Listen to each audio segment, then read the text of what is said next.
Hey kids, if you are an in-school learner, we started talking about this yesterday at school. For you remote kids, this is our new unit. We're starting for the remainder of the year about life science. So we're going to talk about everything living. So humans, animals, plants, anything that's alive. We're going to discuss some major important things. So our first lesson is the essential question. Sorry, is what are living things made of? So by next, let's say Thursday, Monday, Tuesday, probably by about next Wednesday, you'll be able to know or talk about the cell theory. You're going to hear that term a lot from me. Cell theory. There's three main components. And we'll look at those today. We're going to talk about a couple other things in the meantime. But the goal of today, what I want you to be able to take out of today's lesson is the three main components of the cell theory. So by the end of, I'd say 1 week from today, week from Wednesday, I want you to talk about the relationships or how cells and organisms compare, okay, what their relationship is. And then we're going to talk about, to use terminology, these dudes. They were all Hooke, Van Leeuwenhoek, Schwann, and Virchow all contributed to the cell theory. They each discovered things along the way to allow us to get to where we are. And then we're going to talk about unicellular, meaning one, and multicellular, meaning more than one celled. That, believe it or not, there are single-celled creatures. Okay. You will also be able to identify the parts that all cells have in common. Okay. So even if it's a plant cell, so if it is a cell in a blade of grass, it has some of the same parts as cells in human beings. And then we're going to learn two new words, prokaryote. That's that word right there, prokaryote. And eukaryote is that word right there. So you're going to learn what those are.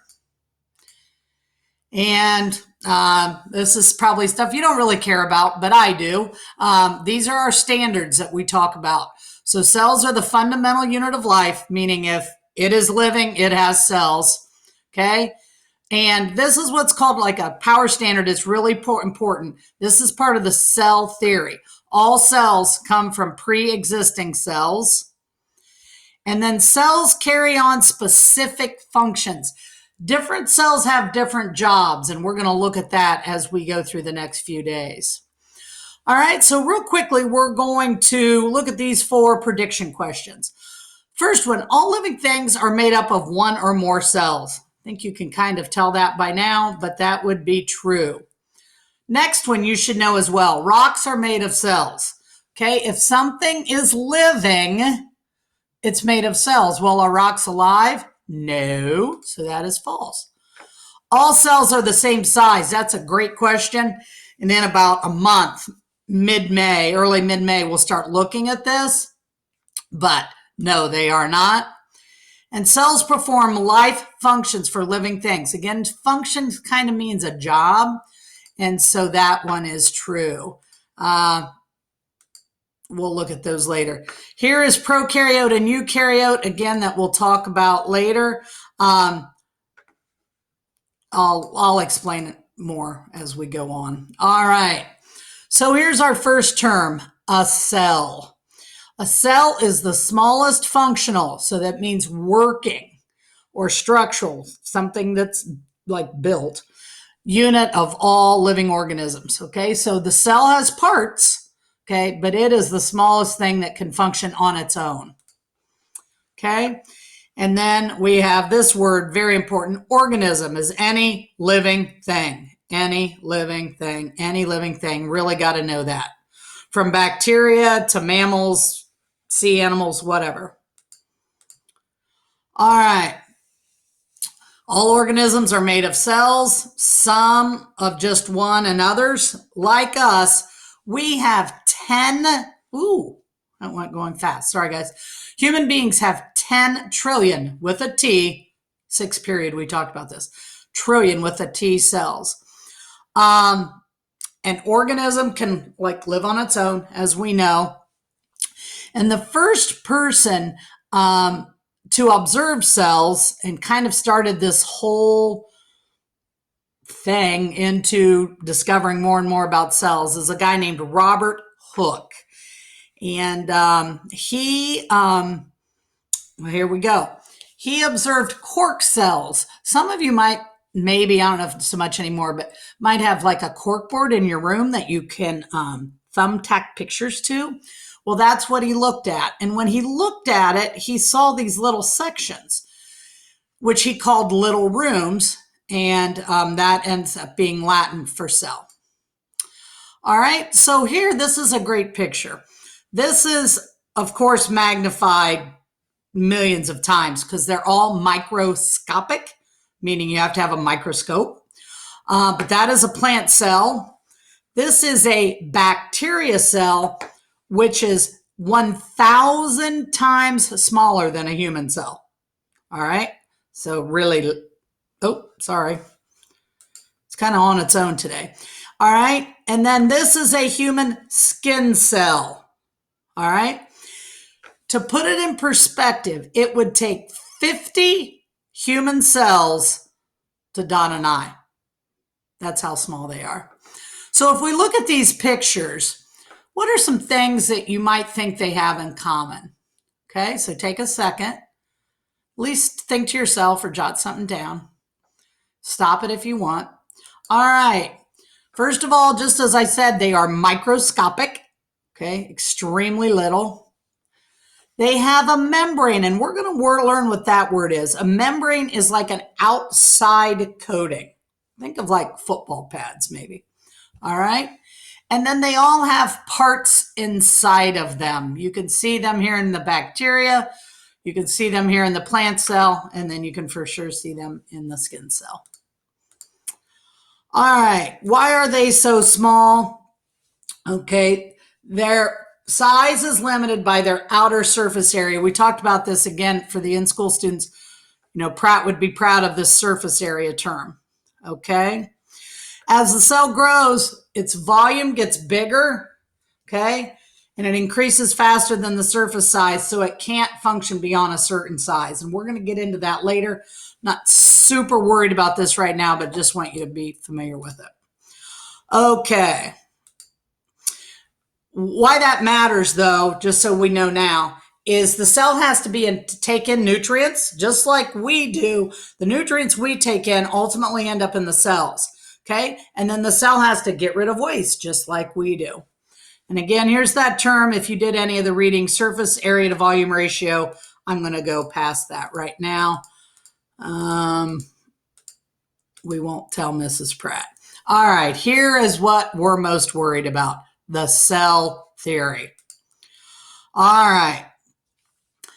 We haven't talked a lot about this because it's been such a weird year, okay? But the thing about science that's cool to me is that scientists work together, always discovering different things. I know when my mother was down at the Ohio State James Cancer Center, they talked to other hospitals. Hospitals are always talking about what they've learned. We've been through that with COVID, okay? So scientists talk and communicate. Well, that's what happened here. So these guys here, Matthias Schleiden, Theodor Schwann, and Rudolf Virchow, led to what is known as the cell theory. And there they are, obviously old-timey, back in the 1800s. Okay? So there's 3 basic things, and that's what you have to know. And you know I'm not big on memorizing, but I kind of want you to memorize these. Okay?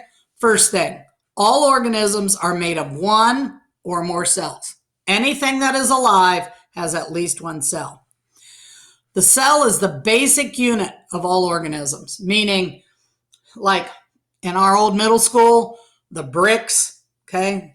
Each brick makes up the outside wall. Each organism is made of cells, okay?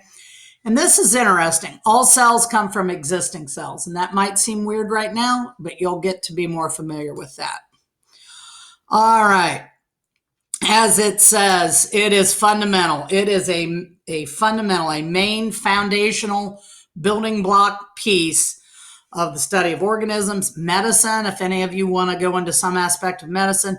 Heredity, that's a big field right now. Genetic studies, evolution, all other aspects of life come from this cell theory. Here are some one-celled organisms. Paramecium and amoeba. Bacteria, you're probably most familiar with. Yeast, those all have one cell, or are one cell, not have one cell, they are one cell. And this was Van Leeuwenhoek, and he described living cells when he looked at a drop of pond water under a microscope. And again, if it has one cell, it is unicellular. One cell, unicellular. All right. If it's made up of more than one cell, it's multi, more than one cell. And this is kind of, ironically enough, how we're going to go through from now to the end of the year. We're starting to talk about cells. Then we'll discuss tissues, which is a group of cells together. Then a group of tissues make an organ, okay? And a group of organs make an organ system. We'll hopefully have time to look at several organ systems. And then all of our organ systems in our body make an organism. All right. So the guy named Schleiden, he determined in 1838 that plants are made of cells. And then Theodore Schwann, 1 year later, figured out that animal tissues are made of cells and have one or more cells, and they're the basic unit of living things. So he kind of came up with the main core tenets of the cell theory.